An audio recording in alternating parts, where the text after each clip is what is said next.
Congratulations to Volga Video. Volga Video has reached 17 million subscribers.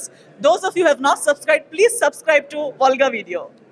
మరి ఇప్పుడు ఎక్కువగా కమల్ హాసన్, చిరంజీవి గారు లాంటి పెద్ద హీరోలనే మీరు చేశారు. అంటే చిన్న వాళ్ళతోనే కుదిరిందా లేక చిన్న వాళ్ళతో చేయడం ఇష్టం లేదా? మా అన్ని చిన్నయ్యే కదండి. సార్ హీరోలు అదే హీరోలు అండి. చంద్రమోహన్ అండి స్టార్టింగ్. ఓకే. తర్వాత మణి చంద్రమోహన్, తాయరామ బాగారయ్య, రంగనాథ్ గారు, తర్వాత శంకరాభరణంలో ఎవరో హీరోలు ఉన్నారో మీకు తెలుసు.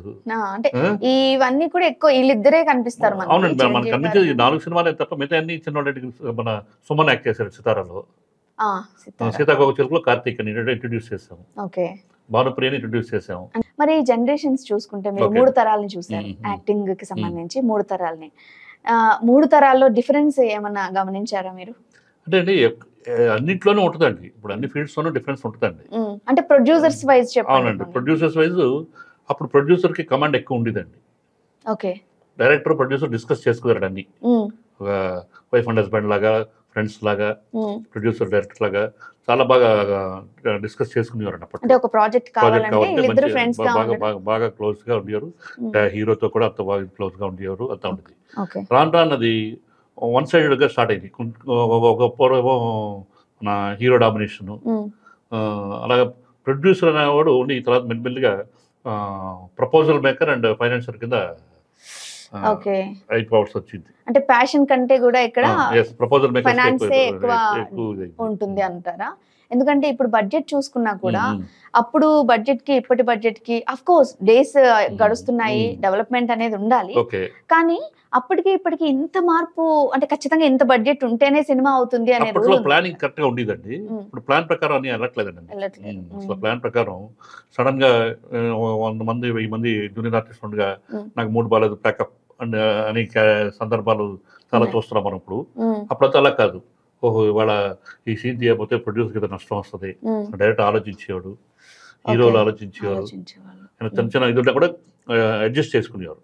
అలాంటి సందర్భాలు ఇప్పుడు రావడం బాగా తక్కువ అయిపోయింది. లేవని కాదు, తక్కువైపోయింది. కమ్యూనికేషన్ కూడా అప్పట్లో వాళ్ళు ఏంటంటే అన్ని ఆలోచించి కమ్యూనికేట్ చేసుకుని బాగుండేదండి. ఓకే. ఇప్పుడు అంత లేదంటారా? అంత ఇది లేదు. ఓకే. సో అప్పటి బడ్జెట్స్ కి ఇప్పుడు ఏంటంటే మినిమం 100 కోట్లు లేని చిన్న సినిమా కూడా అవన్నీ పరిస్థితులు ఉన్నాయి. అలాగా అది ఏంటంటే కోట్లు గీట్లు అనేది మనం ప్రస్తావించడం కరెక్ట్ కాదు. ఎందుకంటే అండి అప్పుడు టికెట్ రేట్ ₹2 ₹3 ఉండేది. ఇవాళ 150, 200, 300 ఉన్నాయి. ఇప్పుడు మరి ఈ విషయం కూడా ఆలోచిస్తే టికెట్ రేట్స్ గురించి మాట్లాడితే ఒక్కొక్క సినిమాకి ఇప్పుడు ప్రీవియస్ చూసుకున్న గతంలో 800, 900 టికెట్స్ కూడా 3 days గవర్నమెంట్ కూడా పర్మిషన్ ఇచ్చేస్తుంది. మరి ఒక సగటు మనిషి వాళ్ళ ఫ్యామిలీతో సినిమాకి వెళ్ళాలంటే ఈ రోజు ఒక 2000 రూపీస్ లేకుండా, బికాస్ సింగిల్ స్క్రీన్స్ కూడా పోయినాయి. ఏమి మనకి సింగిల్ అన్ని మల్టీప్లెక్స్ లో ఒక పాప్కార్న్ కొనుక్కోవాలన్నా ఎంత ప్రైజో మనకు తెలుసు. 2000 లేనిది ఒక సినిమా వెళ్ళని పరిస్థితి. మరి ఈ పరిస్థితుల్లో ప్రేక్షకులు పైరసీలు చూడక ఏం చేస్తారు చెప్పండి? అలా కాదండి. ఇప్పుడు 800 ఇవన్నీ పెట్టింది ఫస్ట్ డే ఏదో ఒక పర్టికులర్ షో కోసమే, అన్ని షోలకి కాదు. తర్వాత ఏమో కొంచెం రేటు ఎక్కువ ఉంటుంది. ఎందుకంటే వాళ్ళు కూడా ఎక్కువ ఖర్చు పెట్టుంటారు. ఒక 10 కోట్లు ఖర్చు పెట్టిన సినిమాకి 100 కోట్లు ఖర్చు పెట్టిన సినిమాకి వ్యాస్ట్ డిఫరెన్స్ ఉంటుంది కదా. వాళ్ళు పైరసీ వచ్చే లోపల తొందరగా డబ్బులు రాబట్టుకోవాలి కదా. సో దానికోసం వాళ్ళు ఫస్ట్ డెఫినెట్గా ఫ్యాన్స్ కానీ అభిమానించే వాళ్ళు బాగా ముందుగా చూడాలని కోరుకుంటారు. మిగతా వాళ్ళకి మామూలు రేట్ ఒక 4 రోజులు ఆగితే మామూలు రేట్ ఉంది కదా. 4 రోజులు అయ్యాక కూడా చాలా థియేటర్స్ లో కొంచెం ప్రైస్ ఎక్కువే ఉంటుంది. 4 రోజులు వారం రోజులు పోనీ వారంలో తీసేస్తున్నారు కదా సార్. వారం తీసేస్తే సినిమా రిలీజ్ ఎంత పెద్ద సినిమా అయినా ఎంత రిజల్ట్స్ ఉన్నా ఒక హిట్ మూవీ ఇప్పుడు మనం చూసుకుంటే కూడా మొన్న వచ్చిన సంక్రాంతికి వస్తున్నాం సినిమా కానీ అలా ఏమైనా సరే ఒక 1 వీక్ దాని తర్వాత సినిమా ఉండట్లేదు. అంటే ఎందుకంటే అండి అది పైరసీని కాపాడుకోవడం కోసం దృష్టిలో పెట్టుకుని ఒకేసారి అన్ని థియేటర్స్ వేసేయడం అనేది సాంప్రదాయం అయిపోయిందండి. సో దానివల్ల కిందకి పైరసీ ఒకటి చేసి కిందకి రీచ్ అయ్యే లోపల మామూలు థియేటర్స్ చూసేసి అలవాటు చేస్తారు అనమాట.